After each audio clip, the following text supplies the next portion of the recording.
Hi friends, welcome to tea and spicy.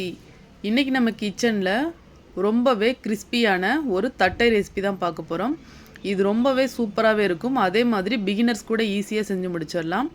எப்போவுமே பயன்படுத்துகிற சமையல் பொருட்கள் இருந்தால் போதும், ஈஸியான ஸ்நாக்ஸ் வந்து செஞ்சிடலாம்.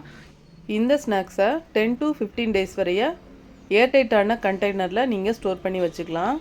வீடியோக்குள்ளே போகிறதுக்கு முன்னாடி நம்ம டீ அண்ட் ஸ்பைசி சேனலை இன்னும் யாரெல்லாம் சப்ஸ்கிரைப் பண்ணாமல் பார்க்குறீங்களோ மறக்காமல் சப்ஸ்கிரைப் பண்ணிக்கோங்க. கூடவே பெல் சிம்லையும் கிளிக் பண்ணிக்கோங்க.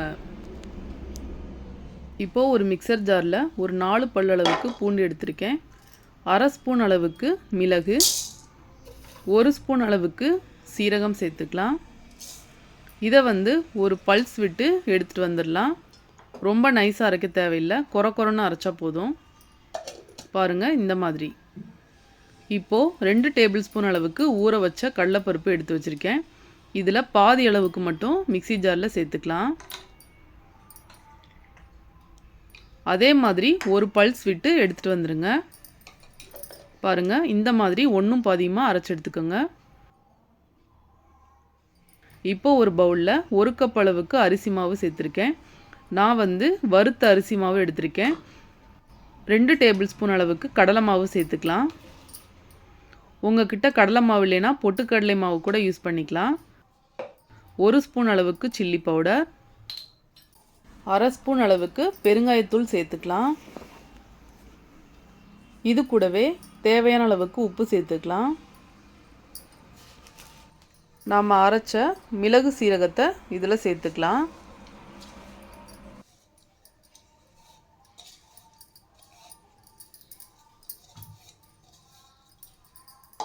இப்போது இது கூடவே கடலைப்பருப்பை சேர்த்துக்கலாம். ஒரு தடவை நல்லா கை வச்சு கலந்து விட்டுக்கோங்க. ஃபஸ்ட்டு நாம் தண்ணி ஊற்றி மிக்ஸ் பண்ணுறதுக்கு முன்னாடி இந்த மாதிரி நல்லா கலந்து விட்டுறணும். இப்போது ஃப்ரெஷ்ஷான கருவேப்பிலையை ஒரு கொத்து எடுத்து நல்லா கட் பண்ணிவிட்டு இது கூட சேர்த்துக்கோங்க. நல்லா பொடியாக கட் பண்ணிவிட்டு சேர்க்கணும். இப்போது இதையும் சேர்த்துட்டு நல்லா மிக்ஸ் பண்ணி விட்டுக்கலாம். இப்போது எல்லாமே நல்லா கலந்தாச்சு. 1 டேபிள் ஸ்பூன் அளவுக்கு சூடான எண்ணெயை நல்லா சூடு பண்ணிவிட்டு இந்த மாதிரி மாவில் சேர்த்துக்கலாம். உங்களுக்கு எண்ணெய் சேர்க்க விருப்பம் இல்லைன்னா பட்டர் கூட சேர்த்துக்கலாம். இப்போது ஸ்பூன் வச்சு ஒரு தடவை நல்லா கலந்து விட்டுக்கோங்க. எண்ணெய் வந்து சூடாக இருக்கும். அதுக்கப்புறமா நாம் கை வச்சு கலந்து விட்டுக்கலாம். இப்போது சூடு வந்து ஆறி இருக்கு. கை வச்சுட்டு இந்த மாதிரி எல்லா சைடுமே கலந்து விட்டுருங்க. எண்ணெய் வந்து எல்லா மாவுலேயுமே மிக்ஸ் ஆகணும். அப்போ தான் நம்ம போடுற தட்டை வந்து நல்லா கிறிஸ்பியாக வரும். எண்ணெய் வந்து ஒரு இடத்துல பட்டும் படாமல் மிக்ஸ் பண்ணிங்கன்னா அந்தளவுக்கு சாப்பிட்றதுக்கு நல்லா இருக்காது. பாருங்கள், ஈவனாக எண்ணெய் வந்து எல்லா மாவுலேயும் மிக்ஸ் ஆகிருக்கு. இந்த மாதிரி பிடிச்சி பார்த்திங்கன்னா இந்த ஷேப் வந்து எடுக்கணும். அப்போது கரெக்டான பக்குவம்னு அர்த்தம். இந்த பக்குவம் வந்ததுக்கப்புறமா நாம் தண்ணி தெளித்து மிக்ஸ் பண்ணிக்கலாம். நாம் 1 கப் அளவுக்கு மாவு எடுத்திருக்கோம். அதே 1 கப் அளவுக்கு தண்ணி சேர்த்துட்டு மிக்ஸ் பண்ணி விட்டுக்கோங்க. 1 கப் தண்ணி கரெக்டாக இருக்குன்ட்டு நம்ம மொத்தமாக தண்ணி சேர்த்துடக்கூடாது. கொஞ்சம் கொஞ்சமாக மிக்ஸ் பண்ணிவிட்டு நம்ம சேர்க்கணும். சரியான பக்குவம் வந்ததுக்கப்புறமா தண்ணியை வந்து நீங்கள் ஸ்டாப் பண்ணிடலாம். இப்போ பாருங்கள், சப்பாத்தி மாவு மாதிரி சாஃப்டாக பிசைஞ்சு எடுத்துக்கோங்க. இந்த மாதிரி இருக்கணும். ஹார்டாக பிசைஞ்சிடக்கூடாது. ஓரளவுக்கு சாஃப்டான மாவாக பிசைஞ்சு எடுத்துக்கோங்க. மாவு காயாமல் இருக்கிறதுக்கு 1 ஸ்பூன் அளவுக்கு எண்ணெய் எடுத்து எல்லா சைடுமே மாவில் வந்து இந்த மாதிரி அப்ளை பண்ணி விட்டுருங்க. அப்போ தான் தட்டை வந்து செய்யும்போது நம்மளுக்கு மாவு காயாமல் இருக்கும். இப்போது மாவு வந்து ஒரு 10 நிமிஷம் போல் மூடி வச்சிடலாம். அப்போ நம்மளுக்கு கொஞ்சம் மாவு வந்து சாஃப்டாக இருக்கும். இப்போது ஒரு 10 நிமிஷம் போல் ஆகிருக்கு. மாவை வந்து எடுத்து பார்க்கலாம், கொஞ்சம் சாஃப்டாக இருக்கும். இப்போ வந்து சின்ன சின்ன உருண்டையாக நம்ம உருட்டி எடுத்துக்கலாம். ரொம்பவும் பெரிய சைஸாக போட்டுறக்கூடாது. உங்களுக்கு சின்ன சின்ன தட்டை வந்து நீங்கள் செஞ்சிங்கன்னா வெந்து வரும்போது நல்லா ஈஸியாக நம்மளுக்கு வெந்து வரும். பாருங்கள், இந்த சைஸ்க்கு மாவு எடுத்து எல்லா மாவையுமே நீங்கள் உருட்டி எடுத்துக்கலாம். இந்த மாதிரி நம்ம உருட்டி எடுத்து செய்யும்போது டக்குன்னு நாம் வந்து தட்டை செய்கிறதுக்கு ஈஸியாக இருக்கும். நான் வந்து அடியில் சப்பாத்தி தேய்க்கிற சிலிக்கான் மேட் வந்து போட்டிருக்கேன். அது மேலே பாலித்தீன் கவர் வந்து எடுத்திருக்கேன். இதில் 2 சைடுமே ஆயில் வந்து அப்ளை பண்ணிக்கோங்க. உங்களுக்கு வாழை இலை இருந்துச்சுன்னா நீங்கள் வாழை இலை யூஸ் பண்ணிக்கலாம். பட்டர் ஷீட் இருந்தால் பட்டர் ஷீட் யூஸ் பண்ணிக்கலாம். நான் வந்து இன்றைக்கி பாலித்தீன் கவர் யூஸ் பண்ணியிருக்கேன். இப்போ ஒரு பால் எடுத்து இந்த மாதிரி க்ளோஸ் பண்ணி விட்டுக்கலாம். உங்கள்கிட்ட ஃப்ளாட்டான பவுல் இல்லைன்னா டம்ளர் எது வேணால் நீங்கள் எடுத்து இந்த மாதிரி மாவு மேலே அமுக்கி விட்டிங்கன்னா ஈஸியாக தட்டை வந்து ரெடி ஆயிரும். பாருங்கள் எவ்வளோ ஈஸியாக நம்மளுக்கு தட்டை ரெடி ஆயிடுச்சுன்னு. இதே மாதிரி எல்லாமே நீங்கள் சிலிக்கான் மேட் மேலே ரெடி பண்ணி மொத்தமாக வச்சுட்டு அதுக்கப்புறமா நம்ம எண்ணெயில் பொரிக்கும்போது ஈஸியாக பொரிச்சு எடுத்துடலாம். இதே மாதிரி எல்லா தட்டையுமே நம்ம ரெடி பண்ணி இந்த மேட்லேயே எடுத்து வச்சிடலாம். உங்கள்கிட்ட சிலிக்கான் மேட் இல்லைன்னா ஒரு பாலித்தீன் கவர் இல்லைன்னா காட்டன் துணியில் கூட நீங்கள் எல்லாத்தையுமே ரெடி பண்ணி நீங்கள் எடுத்து வச்சிடலாம். பாருங்கள் இந்த மாதிரி செய்யும்போது நம்மளுக்கு ஈஸியாக இருக்கும். இப்போ ஒரு டூத் பிக் வச்சு சின்ன சின்ன ஹோல்ஸ் போட்டுக்கோங்க. அப்போ நம்ம பொரிக்கும்போது பூரி மாதிரி உப்பாமல் இருக்கும். அதனால தான் நம்ம ஹோல்ஸ் வந்து போடுறோம். இதே மாதிரி எல்லா தட்டையிலுமே ஹோல்ஸ் போட்டு ரெடி பண்ணி எடுத்துக்கோங்க.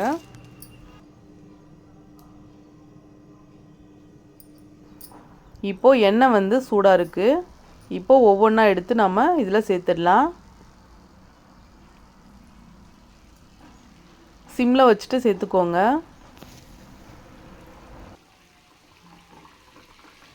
நாம் தட்டை வந்து போட்ட உடனேவே திருப்பி விட்டுறக்கூடாது. அதுவாகவே நம்மளுக்கு கீழேருந்து மேலே எழும்பி வரும். பாருங்கள் இந்த மாதிரி வந்ததுக்கப்புறமா லைட்டாக திருப்பி விட்டுக்கலாம். நம்மளுக்கு எல்லா தட்டையுமே ஒரே கலரில் கிடைக்கணுன்னா நீங்கள் மீடியமான ஃப்ளேம்லேயே பொரிச்சு எடுக்கணும். வேகமாக நீங்கள் ஹை ஃப்ளேமில் வச்சு பொரிச்சிங்கன்னா மேலே வந்து கருகிரும், உள்ளே வந்து வேகாது. அதுக்கப்புறமா ஆறுனதுக்கப்புறமா தட்டை வந்து சாப்பிட்றதுக்கு சாஃப்டாக இருக்கும், கிறிஸ்பியாகவே இருக்காது. நீங்கள் ஈவனாக தட்டை வந்து கிறிஸ்பியாக பொரியணுன்னா மீடியமான ஃப்ளேம்லேயே வச்சு பொரிச்சு எடுத்துக்கோங்க. தட்டை வந்து நம்ம ஃபஸ்ட்டு எந்த ஃப்ளேமில் வைக்கிறோமோ கடைசி வரையும் அதே ஃப்ளேமில் தான் இருக்கணும். அப்போ தான் நம்மளுக்கு சரியான முறையில் தட்டை வந்து ரெடி ஆகும். சாப்பிட்றதுக்கும் நம்மளுக்கு நல்லாயிருக்கும். ஸ்டோர் பண்ணி வைக்கிறதுக்கும் எப்போ எடுத்து சாப்பிட்டாலுமே கிறிஸ்பியாகவே இருக்கும். பாருங்கள் எல்லா தட்டையுமே ஒரே கலர்லேயே நம்மளுக்கு கிடச்சிருக்கு. இந்த மாதிரி வந்ததுக்கப்புறமா எண்ணெயை வந்து ஃபில்ட்ரு பண்ணிவிட்டு நாம் எடுத்துடலாம். பட்டர் முறுக்கு எப்படி செய்கிறதுன்னு பார்க்க போகிறோம். முறுக்கு செய்ய தெரியாதவங்க கூட ஈஸியாக செஞ்சு முடிச்சிடலாம். இப்போ வாங்க இந்த ரெசிபி எப்படி செய்கிறதுன்னு பார்க்கலாம். வீடியோக்குள்ளே போகிறதுக்கு முன்னாடி நம்ம டிஎன் ஸ்பைசி சேனலை இன்னும் யாரெல்லாம் சப்ஸ்கிரைப் பண்ணாமல் பார்க்குறீங்களோ மறக்காமல் சப்ஸ்கிரைப் பண்ணிக்கோங்க. கூடவே பெல் சிம்லையும் கிளிக் பண்ணிக்கோங்க. இப்போது ஒரு பவுலில் 2 கப் அளவுக்கு அரிசி மாவு எடுத்துக்கலாம். நான் வந்து வறுத்த அரிசி மாவு எடுத்திருக்கேன். நீங்கள் வறுக்காத அரிசி மாவாக இருந்தால் வறுத்துட்டு சேர்த்துக்கோங்க.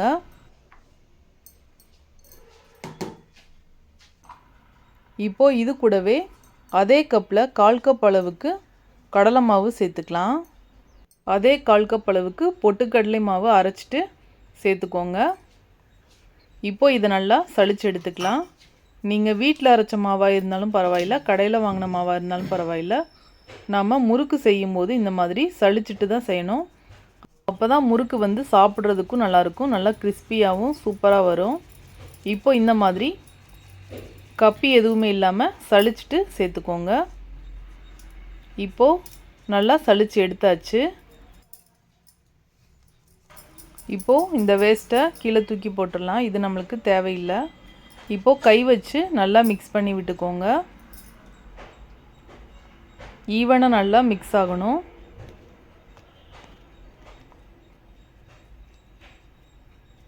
இப்போது நல்லா கலந்ததுக்கு அப்புறமா 1 ஸ்பூன் அளவுக்கு சீரகத்தை கையில் இந்த மாதிரி க்ரஷ் பண்ணிவிட்டு சேர்த்துக்கலாம். அப்போ தான் ஃப்ளேவர் வந்து நல்லாயிருக்கும். 1/4 ஸ்பூன் அளவுக்கு ஓமம் வந்து எடுத்திருக்கேன். அதையும் கை வச்சு நல்லா இந்த மாதிரி க்ரஷ் பண்ணிவிட்டு சேர்த்துக்கோங்க. உங்களுக்கு ஓமம் வந்து ஃப்ளேவர் பிடிக்காதுன்னா நீங்கள் சீரகம் மட்டும் கூட சேர்த்துக்கலாம். இப்போது இது கூடவே 1 ஸ்பூன் அளவுக்கு எள்ளு சேர்த்துக்கலாம். நான் வெள்ளை எள்ளு எடுத்திருக்கேன். உங்களுக்கு கருப்பு எள்ளு இருந்தால் கூட நீங்கள் சேர்த்துக்கலாம். இப்போது 2 டேபிள் ஸ்பூன் அளவுக்கு பட்டர் சேர்த்துக்கலாம். நீங்கள் பட்டர் ஃப்ரிட்ஜில் வச்சுருந்தீங்கன்னா செய்கிறதுக்கு அரை மணி நேரம் முன்னாடி எடுத்து வச்சுட்டு அதுக்கப்புறமா சேர்த்துக்கோங்க. இப்போது தேவையான அளவு உப்பு சேர்த்துட்டு கை வச்சு நல்லா ஈவனாக மிக்ஸ் பண்ணி விட்டுக்கலாம். அந்த பட்டர் வந்து எல்லா இடத்துலையுமே மிக்ஸ் ஆகணும். அப்போ தான் முறுக்கு வந்து சாப்பிட்றதுக்கு நல்லா கிறிஸ்பியாக இருக்கும். உங்களுக்கு பட்டர் வந்து சேர்க்க விருப்பம் இல்லைன்னா நீங்கள் சூடான எண்ணெயை ஒரு குழிக்கரண்டி அளவுக்கு நீங்கள் சேர்த்துக்கலாம். இப்போது பட்டர் எல்லா மாவுலையுமே ஈவனாக மிக்ஸ் ஆயிடுச்சு. பாருங்கள், இந்த மாதிரி பிரெட் க்ரம்ஸ் மாதிரி இருக்கணும். கையில் வந்து பிடிச்சி பார்த்தீங்கன்னா இந்த மாதிரி பிடிக்கிறதுக்கு வரணும். இப்போது இதில் கொஞ்சம் கொஞ்சமாக தண்ணி சேர்த்துட்டு நல்லா சாஃப்டான மாவாக கலந்து எடுத்துக்கலாம். ரொம்பவும் தண்ணி ஒரேடியாக ஊற்றிடாமல் கொஞ்சம் கொஞ்சமாக பார்த்துட்டு நீங்கள் சேர்த்துக்கோங்க. இந்த பட்டர் முறுக்கு செய்யும்போது பார்த்து பக்குவமாக செய்யணும். இல்லைன்னா நம்ம போடும்போது ஆயிலில் பிரிஞ்சு போயிடும். அதனால் கொஞ்சம் கொஞ்சமாக தண்ணியை தெளிச்சுட்டு அதுக்கப்புறமா நீங்கள் கலந்து விட்டுக்கலாம். இப்போது ஓரளவுக்கு மாவு வந்து பிசைஞ்சு எடுத்தாச்சு. இந்த அளவுக்கு சாஃப்டான மாவாக பிசைஞ்சு எடுத்துக்கோங்க. கை வச்சு தொட்டு பார்த்தீங்கன்னா இந்த மாதிரி சாஃப்டாக இருக்கணும். ஹார்டாக பிசைஞ்சிடக்கூடாது. இப்போது ஒரு மூடி போட்டு மூடி விட்டுடலாம். ஏன்னா மாவு வந்து காஞ்சு போயிடும். இல்லைன்னா ஈர துணியை வச்சு கூட நீங்கள் மூடி வச்சிடலாம். இப்போது கொஞ்சம் கொஞ்சமாக மாவு எடுத்து சின்ன சின்ன உருண்டையாக நீங்கள் உருட்டி எடுத்துக்கோங்க. நம்மளுக்கு முறுக்கு உரலில் சேர்க்குறதுக்கு ரொம்ப ஈஸியாக இருக்கும். இதே மாதிரி எல்லா மாவுமே நீங்கள் செஞ்சு எடுத்துக்கலாம். பிகினர்ஸ்க்கெலாம் இந்த ஸ்டெப் வந்து ரொம்ப யூஸ்ஃபுல்லாக இருக்கும். இப்போது முறுக்கு புளியிற அச்சில் ஸ்டார் மாதிரி இருக்கும், அந்த அச்சு வந்து எடுத்துக்கோங்க. இப்போது முறுக்கு உரலில் சேர்த்துட்டு நாம் ரெடி பண்ணி வச்சுருக்க மாவை உள்ளே சேர்த்துடலாம். உங்களுக்கு எந்த அளவுக்கு மாவு போட முடியுமோ அந்தளவுக்கு சேர்த்துக்கோங்க. கொஞ்சம் வந்து கம்மியாக சேர்த்துக்கோங்க. அப்போ தான் நம்மளுக்கு முறுக்கு புளியும் போது ஈஸியாக இருக்கும். மாவை வந்து மூடி விட்டுருங்க. இப்போது நல்லா டைட்டாக க்ளோஸ் பண்ணி விட்டுடலாம். இப்போது ஒரு கடாயில் எண்ணெய் வந்து சூடு பண்ணிக்கோங்க. ஆயில் வந்து மிதமான தீயில் இருக்கணும். வந்து இந்த மாதிரி சின்ன பீஸை போட்டு பார்த்தீங்கன்னா அதுவாக மேலே எழும்பி வரணும். அந்த ஸ்டேஜ் வந்ததுக்கப்புறமா நாம் முறுக்கு பிழிய ஆரம்பிச்சிடலாம். பாருங்கள், இப்போ வந்து கரெக்டான சூட்டில் இருக்குது. இப்போ நாம் அப்படியே முறுக்கு வந்து பிழிஞ்சு விட்டுடலாம். இந்த முறுக்கு பிழிகிறதுக்கு வந்து ஷேப் எதுவுமே தேவையில்லை. நம்ம அப்படியே கொஞ்சம் கொஞ்சமாக சுற்றி விட்டுடலாம். நீங்கள் கட் பண்ணி கூட பிழியலாம். நம்மளுக்கு பட்டர் முறுக்கு அதுவாகவே கட்டாகி தான் வரும். பாருங்கள், இந்த மாதிரி ஷேப் வந்து இதுக்கு தேவையே இல்லை. அதனால் கடாயில் எந்த அளவுக்கு எண்ணெய் சேர்த்துருக்கீங்களோ அந்தளவுக்கு மட்டும் நீங்கள் பிழிஞ்சு விட்டுக்கலாம். அதே மாதிரி நிறையாவும் பிழிஞ்சிடக்கூடாது. வேகிறதுக்கு நம்மளுக்கு டைம் எடுக்கும். இந்தளவுக்கு பிழிஞ்சு விட்டிங்கனாவே போதும். இப்போது எல்லாமே பிழிஞ்சு விட்டாச்சு. உடனேவே நீங்கள் திருப்பி விட்டுறாதீங்க.